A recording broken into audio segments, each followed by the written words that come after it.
बिहारको आन्दोलनले लियो चर्को रूप, वकिलमाथि लाठी प्रहार हुँदा गम्भीर घाइते। क्यानाडामा ठूलो तुफान, जनजीवन अस्तव्यस्त।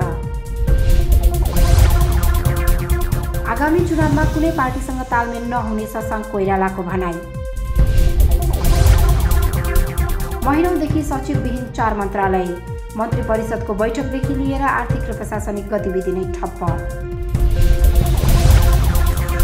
सर्वोच्चमा देखिएको समस्या छिटै समाधान हुने माधव नेपालको दाबी।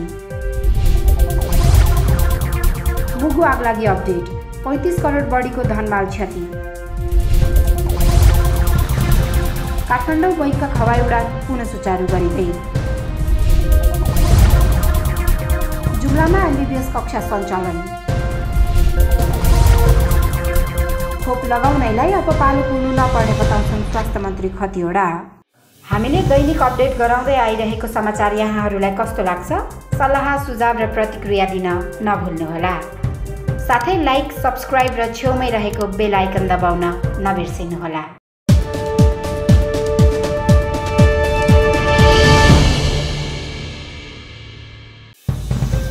पछिल्लो केही दिनदेखि प्रधान न्यायाधीश चोरेन्द्र शमशेर जबराको राजीनामा माग गर्दै न्यायाधीश तथा नेपाल बार एसोसिएसनले सर्वोच्च अदालत परिसरमा निरन्तर आन्दोलन गर्दै आइरहेका छन्।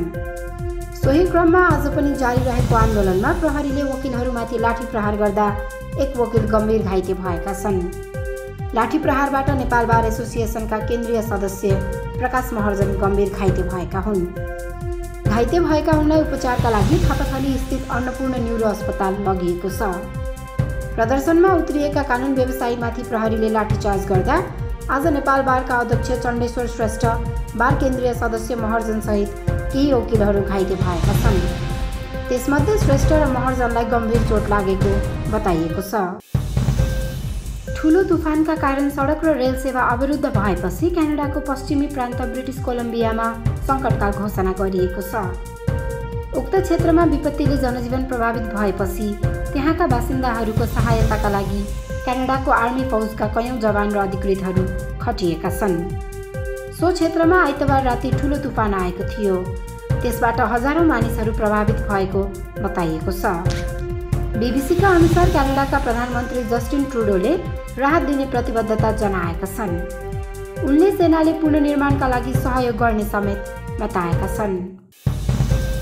सङ्खुवा सभाको तुमलिङटार विमानस्थलमा बुधबार पत्रकारसँग कुरा गर्दै नेपाली काङ्ग्रेसका महामन्त्री शशाङ्क कोइरालाले आगामी चुनावमा कुनै पार्टीसँग तालमेल नहुने प्रश्न पारेका छन्।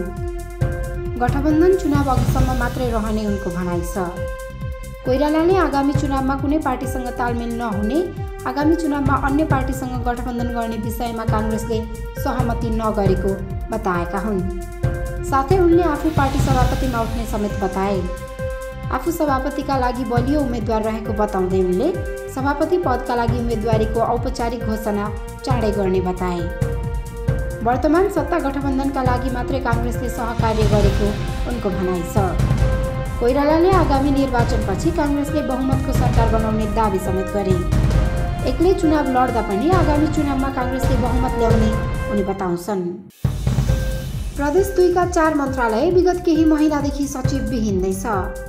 महिनौदेखि मन्त्रालय सचिवविहीन रहँदा मन्त्रालयका कामकाज प्रभावित बनेको छ। मुख्यमन्त्री तथा मन्त्री परिषदको कार्यालय सहित प्रदेश 2 का आन्तरिक मामिला तथा सञ्चार मन्त्रालय, उद्योग, पर्यटन, वन तथा वातावरण मन्त्रालय एवं वाणिज्य तथा आपूर्ति र कानुन, न्याय तथा प्रदेशसभा मामिला मन्त्रालय सचिवविहीन रहेका छन्। उक्त मन्त्रालयहरूमा सचिवकै अभावका कारण मन्त्री परिषदको बैठक समेत लामो समयदेखि बस्न सकेको छैन भने अन्य मन्त्रालयको आर्थिक र प्रशासनिक गतिविधि 2 महिनादेखि ठप्प छ। मन्त्रालयमा सचिवकै अभावले मुख्यमन्त्री कार्यालयबाट मन्त्रालयसँग समन्वय र मन्त्रालयबाट हुने विकासका कामहरू समेत रोकिएका छन्। सचिव नहुँदा तल्लो तहका कर्मचारी समेत मन्त्रालयमा हाजिर गरी घर फर्कने गरेका छन्। मन्त्रालयमा कर्मचारी नबस्दा प्रदेश सरकारको मुख्यालय मधेस भवनको परिसरमा रहेका मन्त्रालय अहिले सुनसान देखिन्छन्। समयमै सचिव नपठाउँदा मन्त्रालयको बजेट खर्च समेत प्रभावित भएको छ। नेपाल कम्युनिस्ट पार्टी एकीकृत समाजवादीका अध्यक्ष माधव कुमार नेपालले सर्वोच्च अदालतमा देखिएको समस्या छिटै समाधान हुने बताएका छन्। आज कैलालीको धनगढी उपमहानगरपालिका 3 चटकपुरमा प्रदेश पार्टी कार्यालयको शुभारम्भ गर्दै उनले सर्वोच्चको समस्या समाधानका लागि सत्ता साझेदार दलको बैठकले साझा धारणा बनाएर समाधान गर्ने निर्णय गरेको जानकारी दिएका हुन्। बैठकमा सबै सम्बन्धित पक्षको ध्यानाकर्षण गराउने निर्णय भइसकेकाले अब प्रधानमन्त्रीले आफ्नो तर्फबाट समस्या समाधानका लागि पहल गर्नुपर्ने उनको भनाइ छ। मुगुको सदरमुकाम गमगढीको तल्लो बजारमा मङ्सिर 30 गते मङ्गलबार राति भएको आगलागीबाट 35 करोड 55 लाख बराबरको धनमाल क्षति भएको प्रारम्भिक विवरण सार्वजनिक भएको छ। जिल्ला प्रहरी कार्यालय मुगुको तथ्याङ्क अनुसार उक्त आगलागीबाट 80 परिवार विस्थापित भएका छन्, जसमा 25 घरधनी र 55 भाडावालाहरू रहेका छन्। यस्तै पीडितले दिएको जानकारी अनुसार 35 करोड 55 लाख बराबरको सम्पत्ति पूर्ण रूपमा क्षति भएको जिल्ला प्रहरी कार्यालय मुगुका प्रहरी नायब परीक्षक चित्रबहादुर भट्टराईले बताए। उनका अनुसार घरधनीको 21 करोड 25 लाख र भाडावालाको 13 करोड 30 लाख क्षति भएको छ। विस्थापित परिवारकै निवेदनका आधारमा क्षतिको विवरण सङ्कलन गरेको प्रहरीको भनाइ छ। घटनापछि कर्णाली प्रदेशका मुख्यमन्त्री जीवनबहादुर शाहीको नेतृत्वमा भूमि तथा कृषि सहकारी मन्त्री चन्द्रबहादुर शाही सहित 7 सदस्यीय प्रदेश सरकारको टोलीले राहत सामग्री ल्याएर गमगढीको आगलागी स्थान निरीक्षण गरेको थियो। मङ्गलबारदेखि जिल्ला प्रशासन कार्यालयले घर जलेका परिवारलाई 15,000 नगद, 3वटा कम्मल र भाडामा बस्ने परिवारलाई 10,000 नगद सहित 3वटा कम्मल राहत स्वरूप वितरण गरेको प्रमुख जिल्ला अधिकारी रोमबहादुर महतले बताए। कोभिडका कारण विगत लामो समयदेखि बन्द रहेको काठमाडौँ ब्याङ्कक हवाई उडान पुनः सुचारू हुने भएको छ। आज बिहिबार संस्कृति पर्यटन तथा नागरिक उड्डयन मन्त्री प्रेम बहादुर आले र नेपालका लागि थाइल्यान्डका राजदूत घोषिता भोरासफ बीच मन्त्रालयमा भएको भेटका क्रममा राजदूतले केही दिनभित्र नै काठमाडौँ ब्याङ्कक नियमित हवाई उडान हुने बताएका हुन्। कार्यक्रममा मन्त्री आलेले लुम्बिनी क्षेत्रमा थाइल्यान्ड सरकारले गरेको सहयोगप्रति धन्यवाद दिँदै लुम्बिनीमा रहेको म्याटर्निटी हस्पिटलका लागि सहयोग गर्न राजदूत भोरासफ समक्ष आग्रह समेत गरेका छन्। साथै मन्त्री आलेले नेपाली नागरिकलाई थाइल्यान्डको भिजाका लागि सहजीकरण गर्न तथा नेपाली नागरिकहरू उपचारका लागि ब्याङ्कक जाँदा सहुलियतपूर्ण उपचारको व्यवस्था मिलाउने समेत आग्रह गरे। लुम्बिनीको विकासका लागि आफ्नो तर्फबाट अधिकतम प्रयास गर्ने राजदूत भोरासफले बताएको मन्त्रालयले जनाएको छ। कर्णालीमा पहिलो पटक एमबीबीएसको अध्ययन सुरुवात हुन लागेको छ।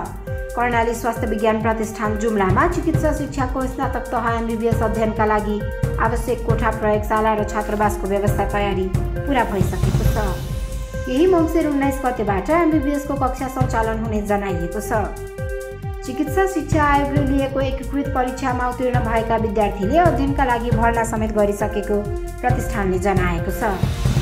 प्रतिष्ठानका डिन डाक्टर रमेश भट्टराईका अनुसार 15 पूर्ण छात्रवृत्ति र 5 शुल्क तिरेर अध्ययन गर्नेछन्। प्रतिष्ठानले 300 शैय्याको अस्पताल समेत सञ्चालनमा ल्याइसकेको छ। अस्पतालमा 10 शैय्याको सघन उपचार कक्ष आइसियू र 4 शैय्याको शल्यक्रिया कक्ष रहेको छ। प्रतिष्ठानमा चिकित्सा शिक्षा अध्यापनका लागि 82 विषयगत चिकित्सक छन्। यस वर्षदेखि प्रतिष्ठानमा स्नातक तहमा फार्मेसी, बी फार्मेसी, सोही तहमा नर्सिङ, बीडीएस पनि अध्यापन हुँदैछ। यी दुवै विषयमा 20 विद्यार्थी अध्ययन गर्नेछन्। स्वास्थ्य तथा जनसङ्ख्या मन्त्री विरोध खतिवडाले त्रिभुवन विश्वविद्यालय शिक्षण अस्पताल महाराजगञ्जमा आज फाइजर खोपको अभियानका सन्दर्भमा अमेरिकी सहायक विदेश मन्त्री डोनाल्ड लूसँगको संयुक्त रूपमा अनुगमनका क्रममा अब कोरोना भाइरस विरुद्धको खोप लगाउनका लागि पालो कुर्नु नपर्ने बताएका छन्। उनी भन्छन्, अब कहाँ, कुन बार, कुन दिन खोप लगाउन पाइन्छ भनेर कुर्नु पर्दैन। सर्वसाधारणले आफूलाई पाएक पर्ने खोप केन्द्रमा गई जुनसुकै बेला पनि खोप लगाउन सक्छन्। उनले वीर अस्पताल, पृथ्वी शिक्षण अस्पताल, पाटन स्वास्थ्य विज्ञान प्रतिष्ठान, सैनिक अस्पताल र नेपाल पुलिसको अस्पतालमा 24 घण्टा सर्वसाधारणलाई खोपको व्यवस्था गरिएको बताए। केही दिनपछि जिल्लामा पनि जुनसुकै बेला सर्वसाधारणले खोप लगाउन सक्ने गरी व्यवस्थापन गर्न लागि पनि उनले बताए। फाइजर खोपबाट देखिने प्रभावलाई न्यूनीकरण गर्न पहिलो चरणमा 12 वर्षदेखि माथिको उमेर समूहका दीर्घ रोगीलाई खोप प्रदान गरिएको बताउँदै उनले भने, खोपले के कस्तो प्रभाव पार्छ भनेर हामीले जनशक्तिलाई प्रशिक्षित गर्न पहिलो चरणमा दीर्घ रोगीलाई खोप लगाउन थालेका हौँ। अमेरिकी सहायक विदेश मन्त्री डोनाल्ड लूले पनि नेपाललाई कोरोना भाइरस विरुद्धको लडाईँमा अमेरिकी सरकारले सुरुदेखि नै साथ दिएको र कोभ्याक्स मार्फत नेपाललाई फेरि खोप उपलब्ध गराउने प्रतिबद्धता व्यक्त गरे। हामीले दैनिक अपडेट गराउँदै आइरहेको समाचार यहाँहरूलाई कस्तो लाग्छ? सल्लाह, सुझाव र प्रतिक्रिया दिन नभुल्नुहोला। साथै लाइक, सब्स्क्राइब र छेउमै रहेको बेल आइकन दबाउन नबिर्सिनुहोला।